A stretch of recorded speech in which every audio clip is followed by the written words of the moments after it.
చేయండి లేదా సహకరించండి. సో ముగ్గురు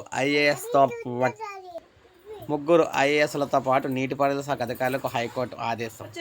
నీటిపారుదల శాఖలో పనిచేసి పదవి విరమణ చేసిన అధికారుల సర్వీసులను క్రమబద్ధీకరించి పెన్షన్ ప్రయోజనాలను కల్పించాలన్న ఆదేశాలు అమలు చేయకపోవడంపై దాఖలైన కోర్టు ధిక్కరణ పిటిషన్లో ముగ్గురు ఐఏఎస్లతో పాటు 2 నీటిపారుదల శాఖ అధికారుల వ్యక్తిగత హాజరుకు హైకోర్టు ఆదేశాలు జారీ చేసింది. ఒకవేళ కోర్టు ఉత్తర్వులను అమలు చేసిన పక్షంలో హాజరు కానవసరం లేదండి.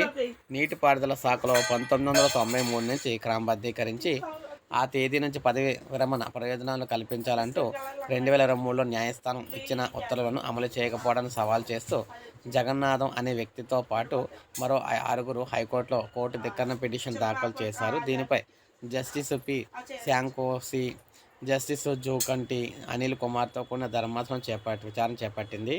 ఈ నెల 13లోకి ఉత్తర్వులు అమలు చేయాలని లేని పక్షంలో ప్రతివాదులైన అప్పట్లో ఆర్థిక శాఖ ముఖ్య కార్యదర్శిగా పనిచేసిన కె రామకృష్ణరావు, నీటిపారుదల శాఖ ముఖ్య కార్యదర్శిగా పనిచేసిన రాహుల్ బొజ్జా, అప్పటి ఖమ్మం కలెక్టర్ ముజమ్మిల్ ఖాన్, అదేవిధంగా ENC G Anil Kumar, SCR Sudheer, EE HV Ramprasad వ్యక్తిగత హాజరు కావాలని ఆదేశాలు అయితే జారీ చేసింది. ఇలా ఉద్యోగులకు సంబంధించి ఉద్యోగులకైతే ముఖ్యమైన ప్రకటన అని చెప్పుకోవచ్చు ఇది హైకోర్టు. ఇది అప్డేట్. ఒక లైక్ చేయండి, సబ్స్క్రైబ్ చేసుకోండి, మన ఛానల్ సబ్స్క్రైబ్ చేసుకోండి.